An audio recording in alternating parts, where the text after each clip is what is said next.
Hello, in these problems we are finding limits from a graph. And just a reminder, a limit is usually expressed like this. What is the limit of some function as x gets closer and closer to approaches some value? In this case, in this first problem, it looks like we want to find the value as x approaches -2. So let's write that in here. So if I just wanted to find that limit as x approaches -2, I'd look at the graph at -2 where the x value is -2, which is here, and I'd try to approach that from the left and from the right and see if it's the same value. If it's not the same value, then this limit doesn't exist. However, there are some different flavors of limits. There are left-handed and right-handed limits. So if I said the limit as x approaches -2 with a little minus sign up here, that would mean a left-handed or approaching from the negative side limit. And that would be easy to figure out. On this one, as we get closer and closer to x value of -2 from a negative direction from the left-hand side, it looks like y, or the value of the function, is getting closer and closer to -2. So that's what this says down here. So our answer here is going to be -2. This, the limit of h of x as x approaches -2 and then a little plus sign, is a right-handed limit. So you're approaching from the positive direction. So you'd be coming up here, and as you approach from the positive direction, it looks like the function is getting closer and closer to a +2. It doesn't reach +2, but that's okay. It's getting closer and closer to a +2, so that's what the limit is.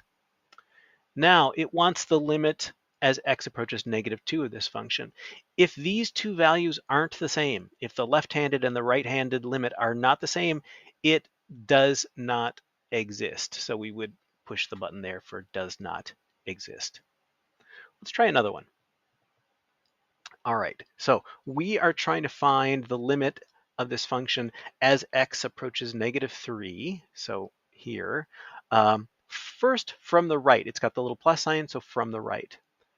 So as we get closer and closer to a value, x value of -3, it looks like the y value is here. In fact, the function is defined at that point and it's continuous in that area. So our limit is going to be -2 for the function value. The same for the left-handed unit limit, because it's a continuous function and it's defined there. So it's approaching -2 as well. And since these two are the same, this limit as x approaches -3 of the whole function is defined, and it's -2. Okay, let's look at one more. It says find the limit as x approaches -1 of this function h of x, first from the right-hand side, a right-handed limit, because it's got that little plus sign. So x value of -1.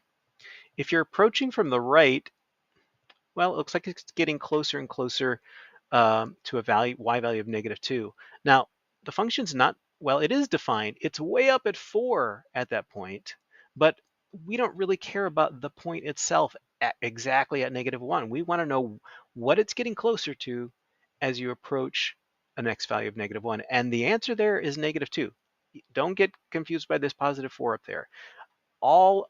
Every tiny little bit closer you get to -1 on the x, you're going to get closer and closer to -2 on the y, even though when you're exactly at -1, you're not there at -2. Same thing from the left. As you approach from the left, you're getting closer and closer to a value of a y value of -2. Therefore, because these two are the same, this limit does exist, and it's -2. So even though the function is not defined at that particular point, the limit is. All right, well, that's a little bit of work with finding limits from a graph. Thank you.